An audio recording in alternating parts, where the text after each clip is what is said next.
everybody. Welcome to Americans Learn. My name is Lauren, and today I'm looking at another tasting history with Max Miller. This one is Typhoid Mary's Deadly Ice Cream. In honor of the thing, I have a slushie. It's a slushie. It is like a peach sangria wine slushie. So figure if I can't make Typhoid Mary's Deadly Ice Cream, I'll make one that's just fun. Let's enjoy ourselves. And let's see. I know a little bit about Typhoid Mary. She was like a hardcore carrier for the disease, but she like didn't. She never was. She was fully asymptomatic, and like she kept getting hired for these rich people, and they kept all like dying. I bet most people have never heard of a cook named Mary Mallon, but it turns out she's actually one of the most famous people in American history. It's just that she's better known as Typhoid Mary. And today I'm going to be making a peach ice... Oh, and then she worked in a night as a nurse too, I think. She like just kept giving everyone. She was like always sick, but never like symptomatic. I don't know how long typhoid hangs out for. Cream from 1911, the same dish which inadvertently allowed Mary to spread typhoid across New York City. So thank you to my Patreon patrons for supporting this channel as we make Typhoid Mary's peach ice cream, this time on Tasting History. I didn't realize it was going to be a peach ice cream, but this is a peach sangria, so I feel like I am excellent. I'm like on top of things right now.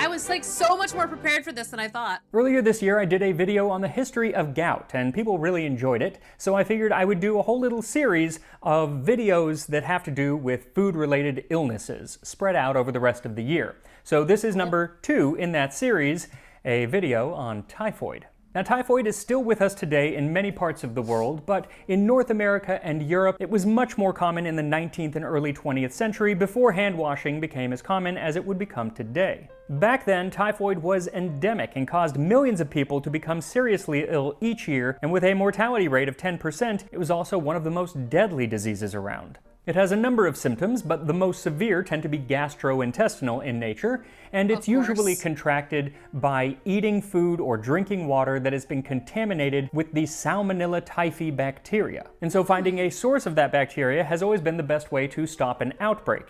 And in the 19th and early 20th century, that usually meant finding somebody who had typhoid.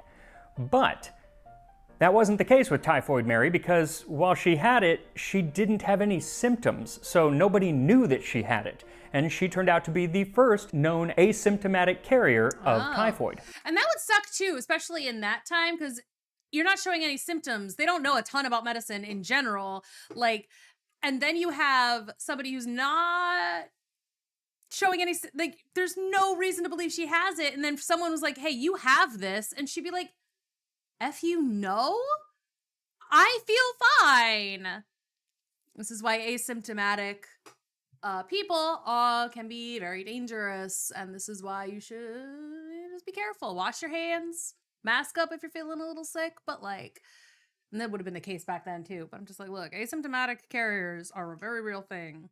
She unwittingly spread the disease as a cook to wealthy New York families, and years later, Dr. George Soper, who had discovered Typhoid Mary, wrote it was not first clear how the family could have been infected from the cook. There is little food that a cook handles which is not subsequently raised to a temperature sufficient to make it harmless. Oh, interesting. I found, however, that on a certain Sunday, there was a dessert which Mary prepared, and of which everybody present was extremely fond. This was ice cream with fresh peaches cut up and frozen in it. I suppose no better way could be found for a cook to cleanse her hands of microbes and infect a family.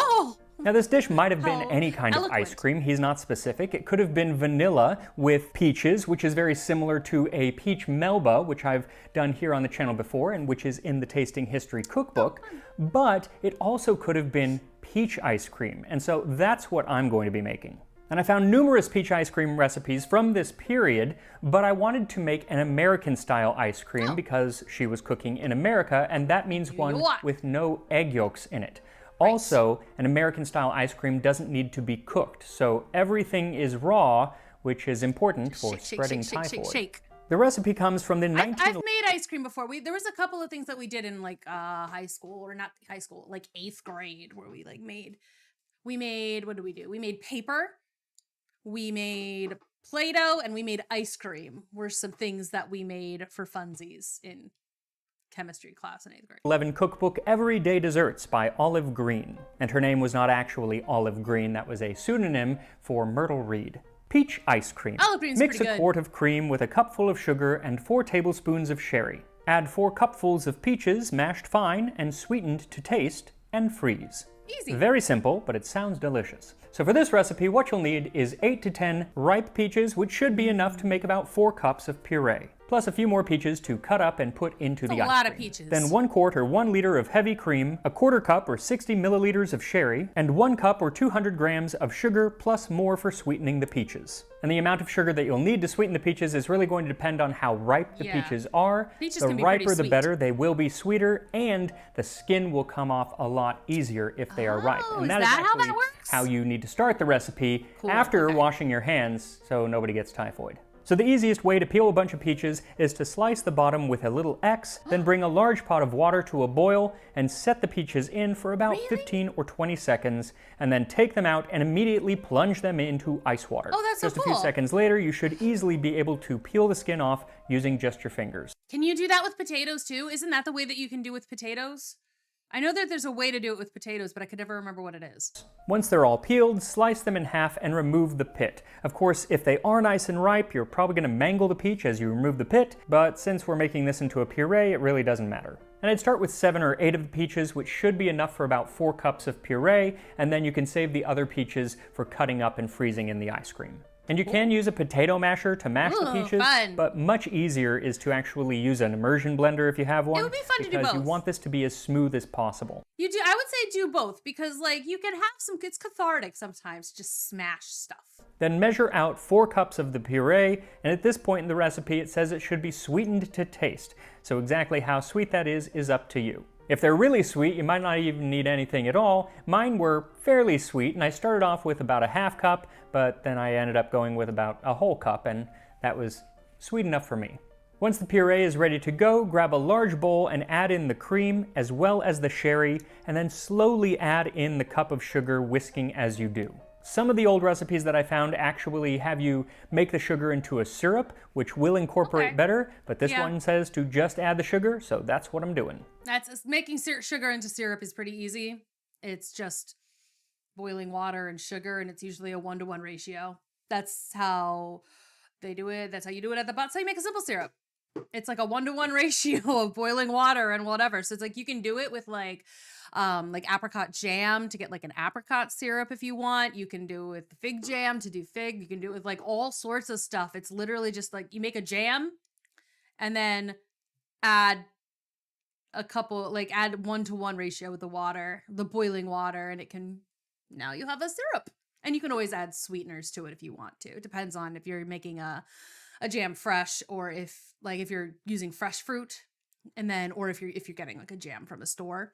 But that's just, it's a very easy recipe. Then once the sugar is fully incorporated, you can add the sweetened peach puree in and stir it until everything is fully combined. Then it is time to freeze the ice cream, and for this, you will need an ice cream maker. I am using a very simple Cuisinart ice cream maker. It's not that expensive and it's very effective, but they also make really fancy ones that can usually do a lot more ice cream at one time. We did a lot of shaking, I remember. We took it and then like Ziploc bags and just shook it forever.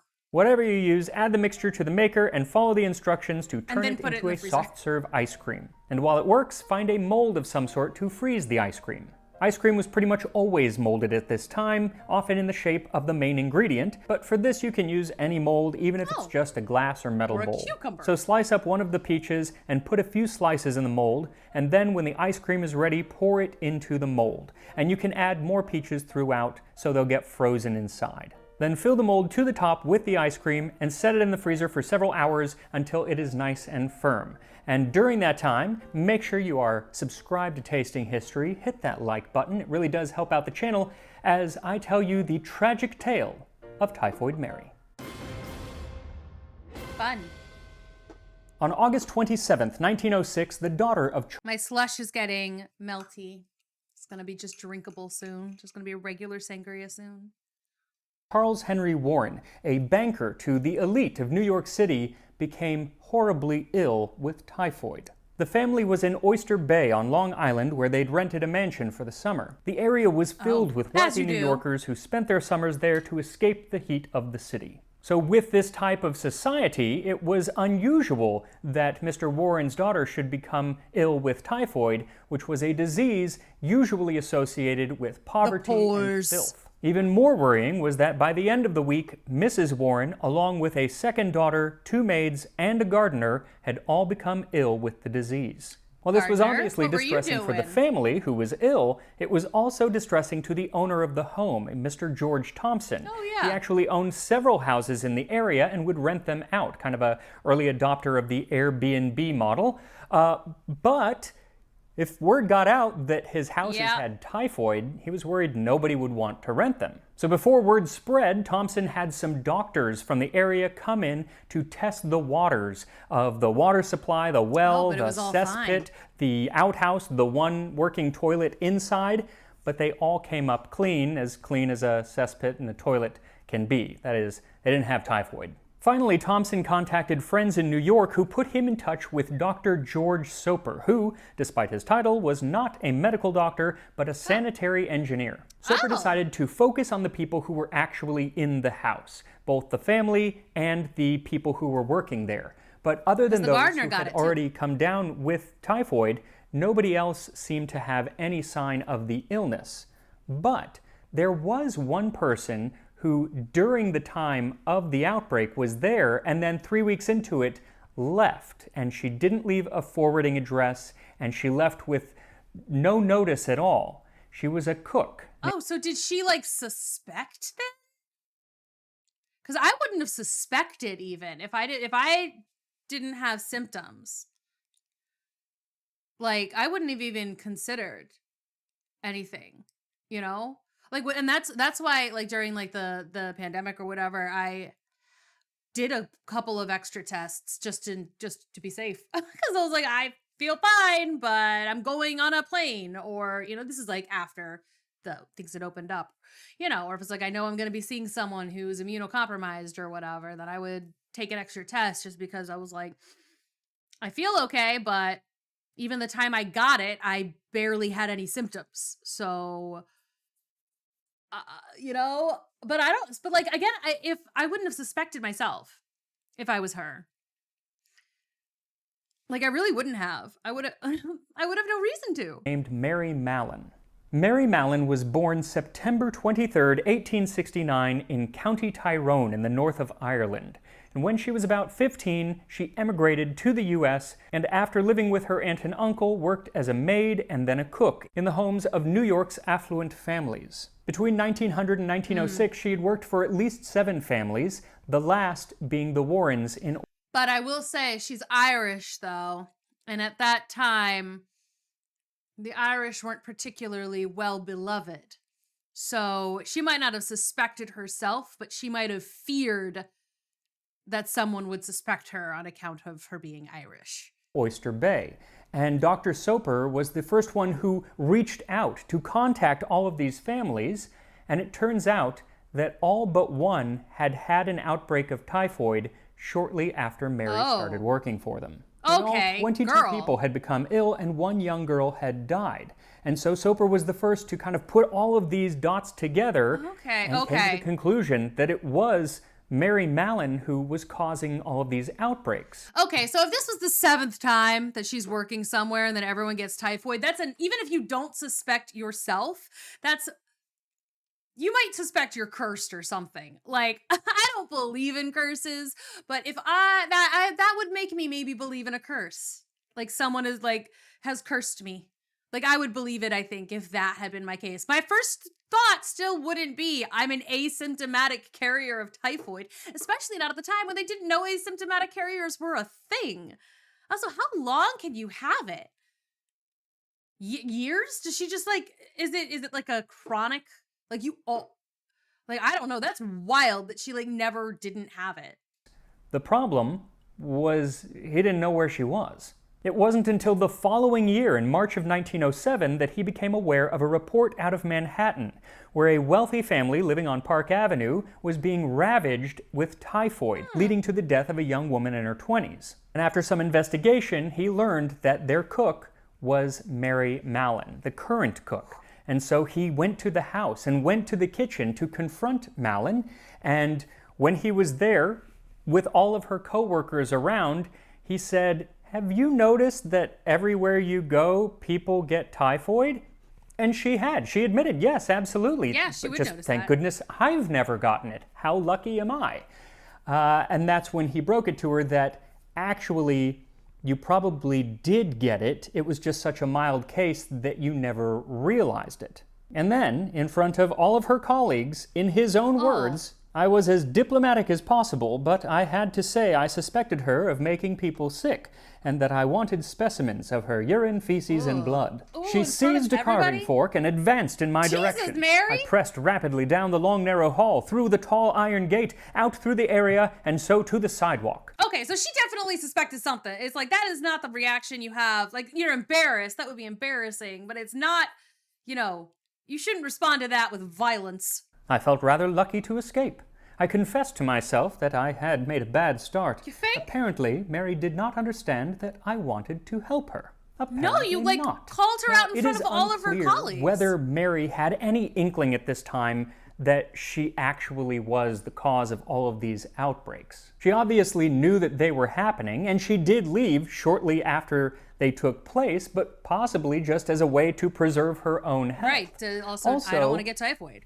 Nobody in the medical community knew of an asymptomatic carrier of typhoid at this point, so why would she possibly think that she was the first? Well, Dr. Soper, after recovering his wits from the attempted forking that Mary tried to give him, decided that it was best to follow her and find out where she lived, and so he did. He kind of stalked her, not gonna lie, and then hounded her for a while, but he was unable to convince her that she was, in his own words, a living human culture tube and chronic typhoid germ producer. Did you say a that to menace her face? To the community.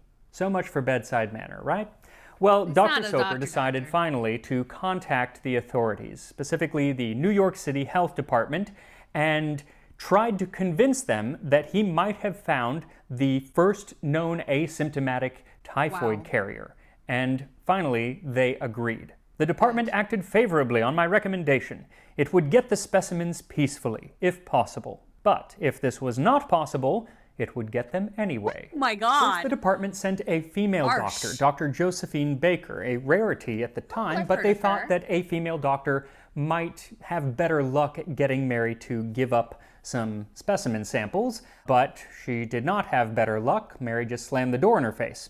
So then Dr. Baker went back, this time with some policemen in tow, but Mary was a sly one and escaped out of the kitchen, leading the men on a 3-hour foot chase around Manhattan. Okay, so no, she is really, really worried she's gonna get arrested for this, huh? Like, I think she did. I think she ends up like going to prison and working as like in the kitchen there and giving everyone typhoid too. Like, it's like, but girl, you are not making things easy for yourself. And again, I do have to remind myself, it's like, well, what was the culture like around the time, especially again, she was an Irish immigrant in the early 1900s. Not necessarily the best position to be in, and like to be constantly being hounded, people calling you a like carrier of disease like that.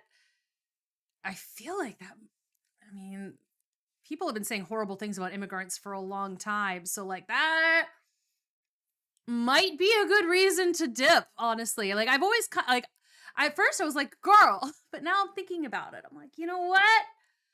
Actually, I can kind of see it. Just thinking about society at the time.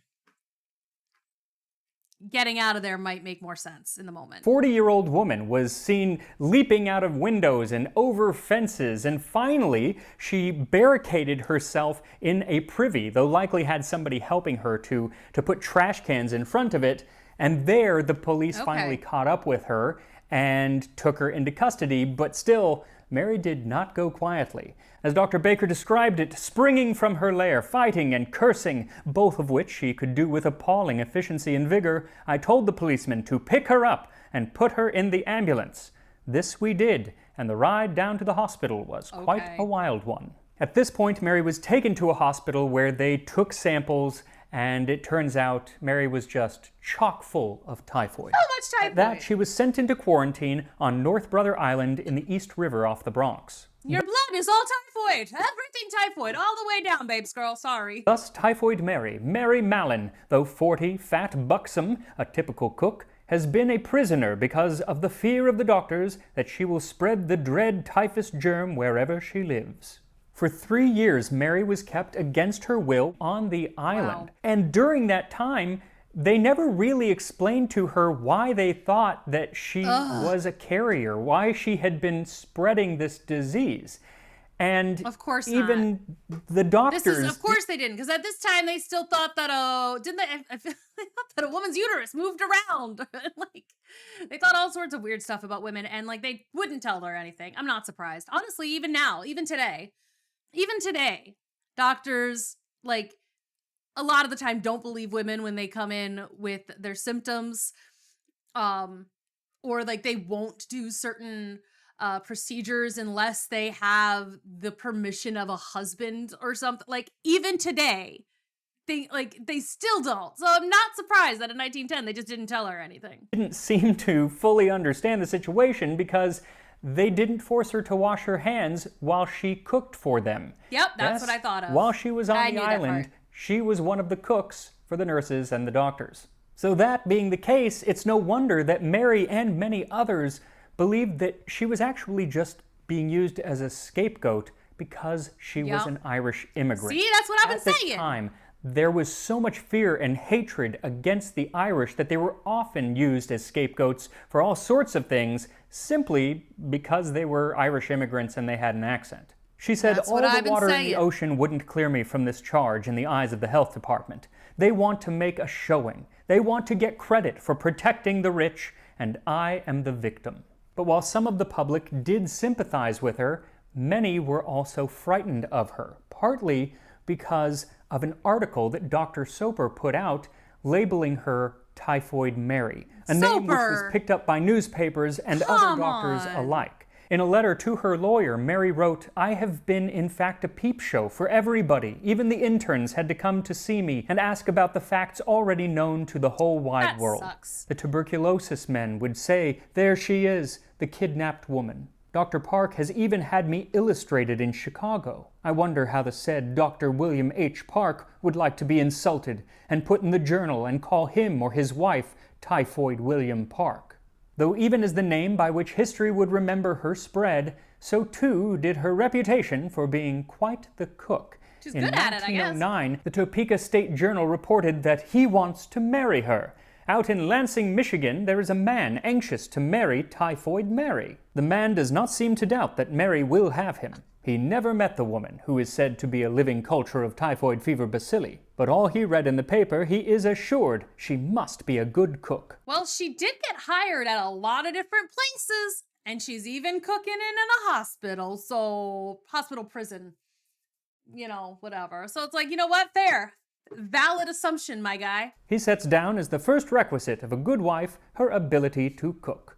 Okay. Eventually, in 1910, after 3 years of being quarantined, Mary was released on the promise that she would never be a cook again.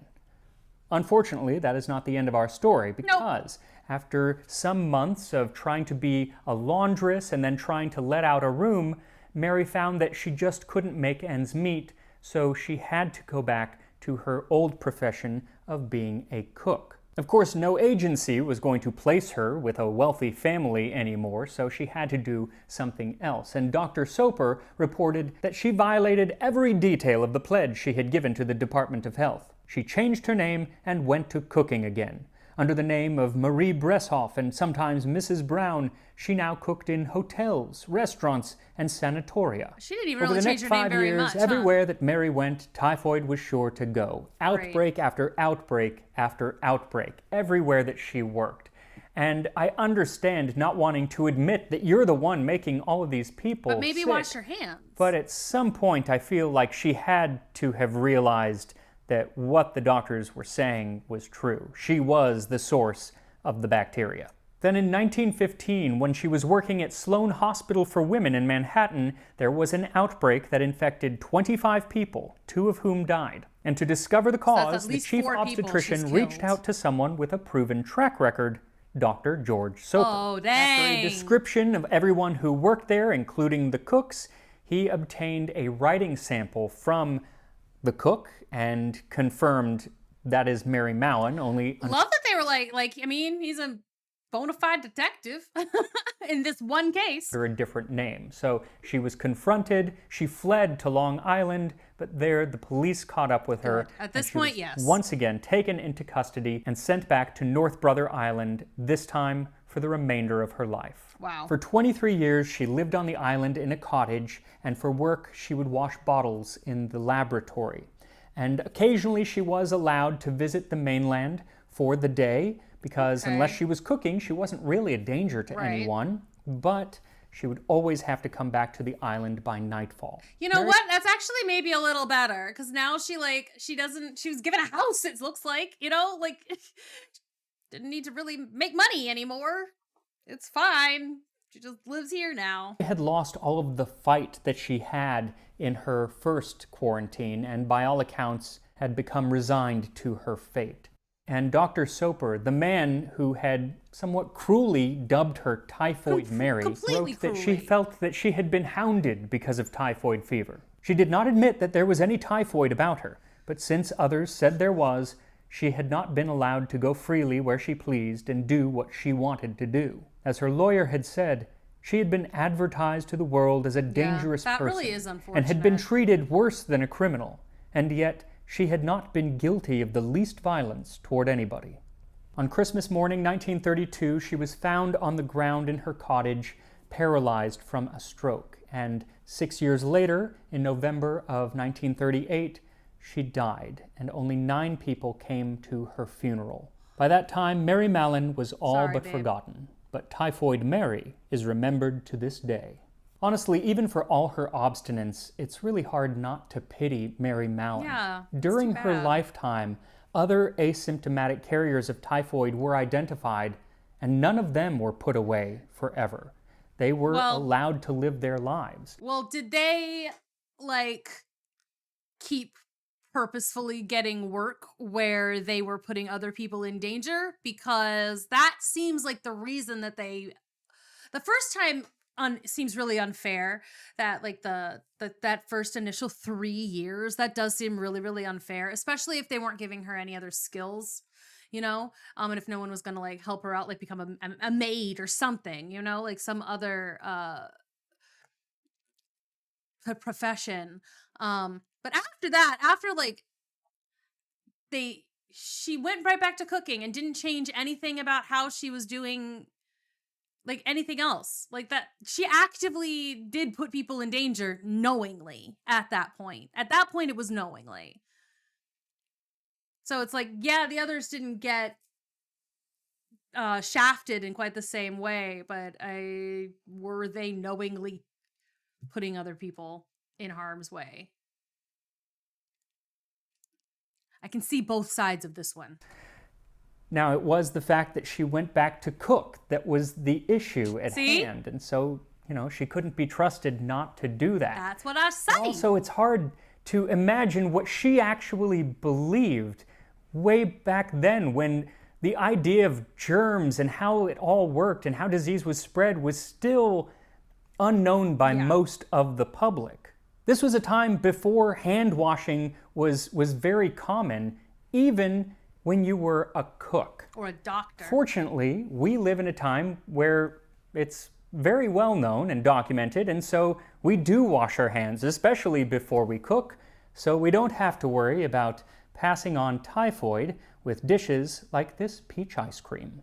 So once the ice cream has frozen, you can release it from the mold by simply letting it warm a bit by sitting out for a few minutes, or you can rush it a little by putting a hot towel over the top for a moment. Quick, let's go. Then you can add more peaches for decoration, and should you have any of the peach puree left, you can sweeten it and strain it through a strainer and use that as a puree atop the ice cream. And here we are, Typhoid Mary's peach ice cream from 1911. I gotta say, it looks absolutely fantastic. It does look good. I'm not gonna lie, I was taking tastes even before I froze it, and so I know it's gonna taste good. So often they would basically slice this, kind of more like an ice cream cake of sorts, but I'm just gonna dig into it since it's only me here. Okay, it's very hard. I'm gonna just start with a little bit of the ice cream. It does have some of the puree on top. The peach flavor is so strong. It's absolutely wonderful. You can tell it's not artificial at all. It is really just peach forward, but then you do get a little of like that, what is this, kind of from the sherry. It is so mild that it is almost hard to place what it is if I didn't know that it was sherry, but that's what it is. I do know, I made it. It doesn't taste alcoholic, it just kind of lends that, that flavor. I'm gonna try a bit of the actual peach that was frozen in it, and it is that peach that seems to have been the culprit. It was the raw peach. So let me try that. Interesting. Very cold. Yeah, it's like popsicle-y. I bet it hurts your face. Okay, so not gonna lie, the actual peach that is frozen inside is so cold. It doesn't have any flavor. It's not that it doesn't have flavor, it's that it like has numbed the inside of my mouth, so I couldn't really taste it.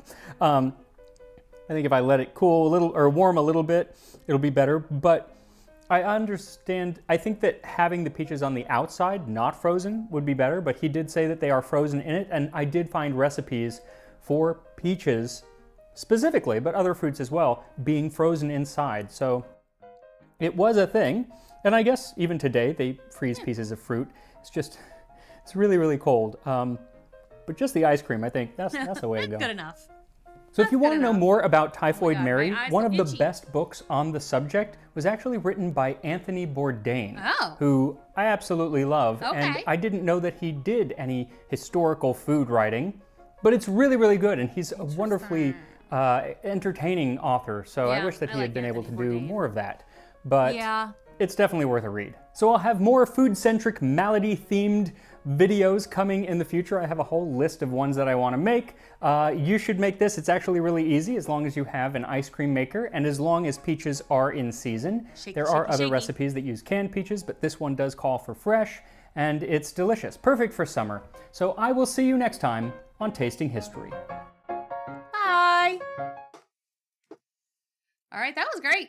And again, I remembered more about Typhoid Mary than I thought I remembered. So I'm proud of myself for that. Thank you so much for watching. I hope you enjoyed. And I guess I'll see y'all on the next one.